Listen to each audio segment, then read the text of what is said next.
का निर्माण कर रहा है। बेहतर सड़कें, बेहतर रेल नेटवर्क, बेहतर एयरपोर्ट, ये सिर्फ इंफ्रास्ट्रक्चर प्रोजेक्ट्स ही नहीं होते, बल्कि ये पूरे क्षेत्र का कायाकल्प कर देते हैं, लोगों का जीवन पूरी तरह से बदल देते हैं। गरीब हो या मध्यम वर्ग, किसान हो या व्यापारी, मजदूर हो या उद्यमी, हर किसी को इसका बहुत बहुत लाभ मिलता है। इंफ्रास्ट्रक्चर प्रोजेक्ट्स की ताकत और बढ़ जाती है जब उनके साथ सीमलेस कनेक्टिविटी हो, लास्ट माइल कनेक्टिविटी हो। नोएडा इंटरनेशनल एयरपोर्ट कनेक्टिविटी की दृष्टि से भी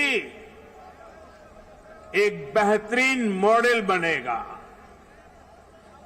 यहां आने जाने के लिए टैक्सी से लेकर मेट्रो और रेल तक हर तरह की कनेक्टिविटी होगी। एयरपोर्ट से निकलते ही आप सीधे यमुना एक्सप्रेस वे पर आ सकते हैं। Noida, greater Noida express way तक जा सकते हैं। यूपी, दिल्ली, हरियाणा कहीं भी जाना है तो थोड़ी सी देर में पेरिफेरल एक्सप्रेस वे पहुंच सकते हैं। और अब तो दिल्ली मुंबई एक्सप्रेस वे भी तैयार होने वाला है।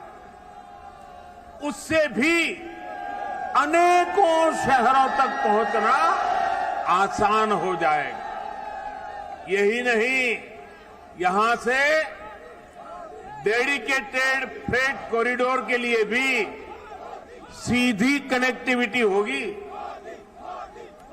एक तरह से नोएडा इंटरनेशनल एयरपोर्ट उत्तरी भारत का लॉजिस्टिक गेटवे बनेगा। ये इस पूरे क्षेत्र को नेशनल गतिशक्ति मास्टर प्लान का एक सशक्त प्रतिबिंब बनाएगा। साथियों, आज देश में जितनी तेजी से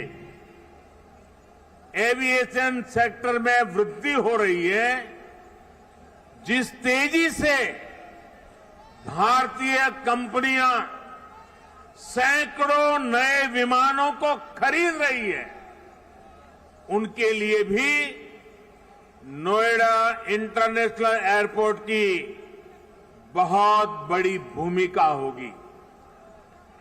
ये एयरपोर्ट विमानों के रखरखाव, रिपेयर और ऑपरेशन का भी देश का सबसे बड़ा सेंटर होगा।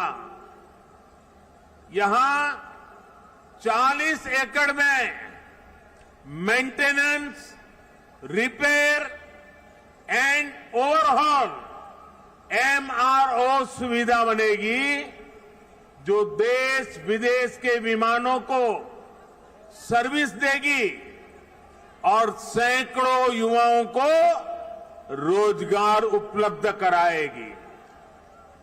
आप कल्पना कीजिए, आज भी हम अपने 85% विमानों को MRO सेवा के लिए विदेश भेजते हैं और इस काम के पीछे हर वर्ष 15,000 करोड़ रुपए खर्च होते हैं। 30,000 करोड़ में प्रोजेक्ट बनने वाला है। सिर्फ रिपेयरिंग के लिए हर वर्ष 15,000 करोड़ बाहर जाता है। हजारों करोड़ रुपए खर्च होते हैं, जिसका अधिकांश हिस्सा दूसरे देशों को जाता है। अब ये एयरपोर्ट इस स्थिति को भी बदलने में मदद करेगा। भाइयों और बहनों, इस एयरपोर्ट के माध्यम से पहली बार देश में integrated multi modal cargo hub की इसकी भी कल्पना साकार हो रही है। इससे इस पूरे क्षेत्र के विकास को एक नई गति मिलेगी, एक नई उड़ान मिलेगी।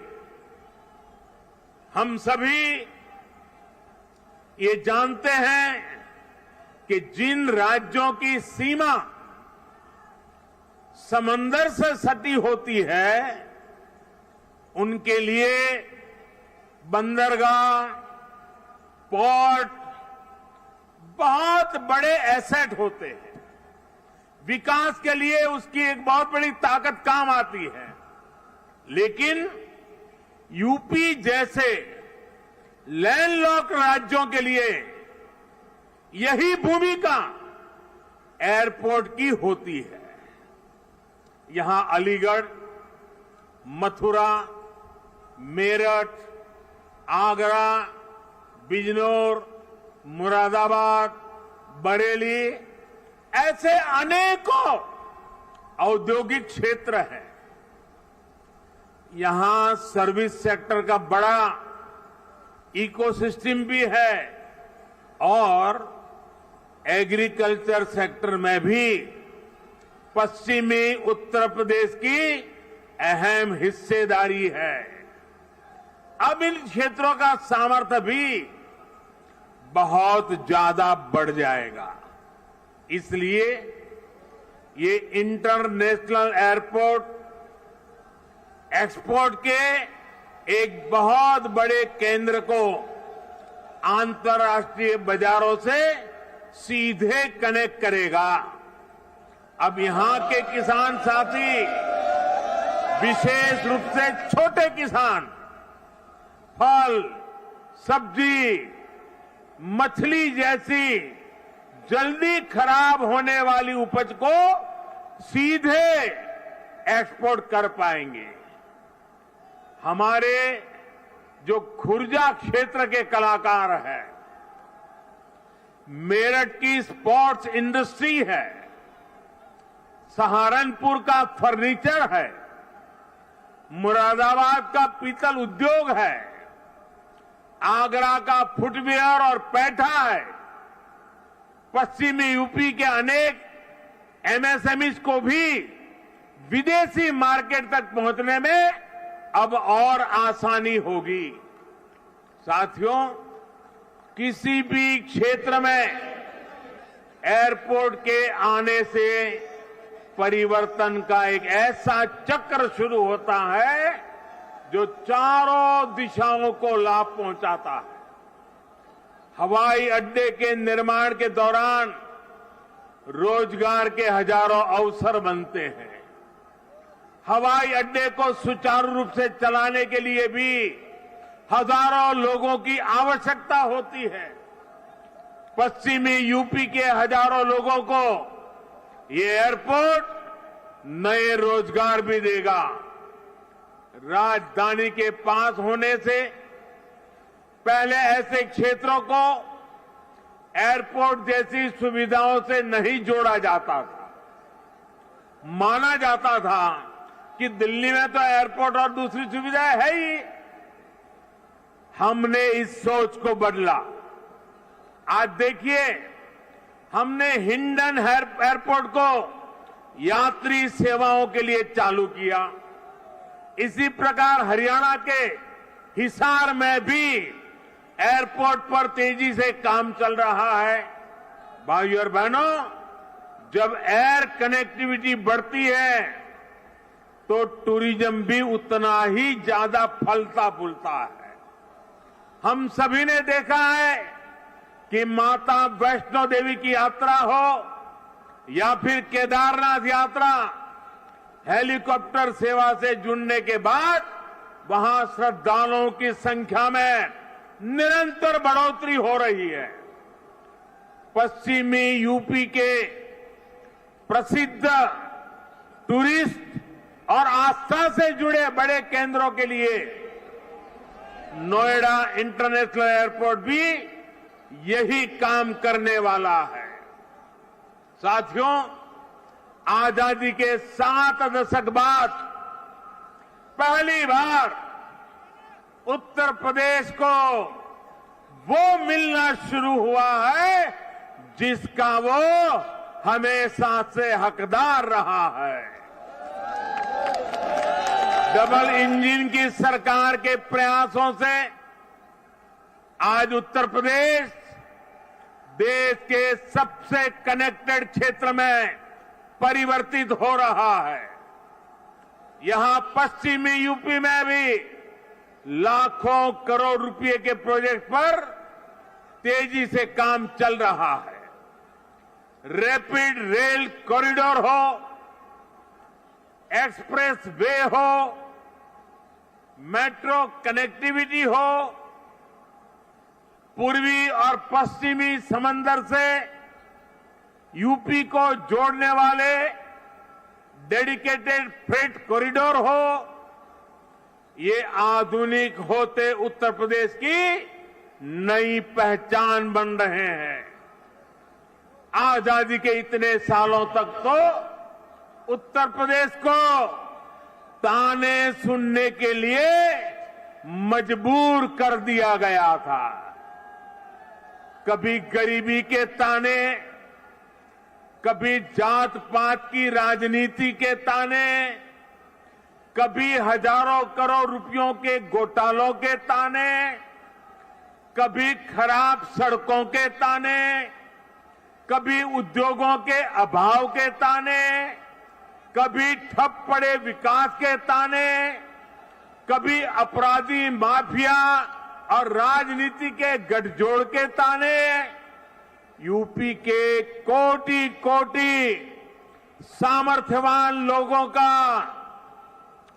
यही सवाल था कि क्या वाकई कभी यूपी की एक सकारात्मक छवि बन पाएगी कि नहीं बन पाएगी।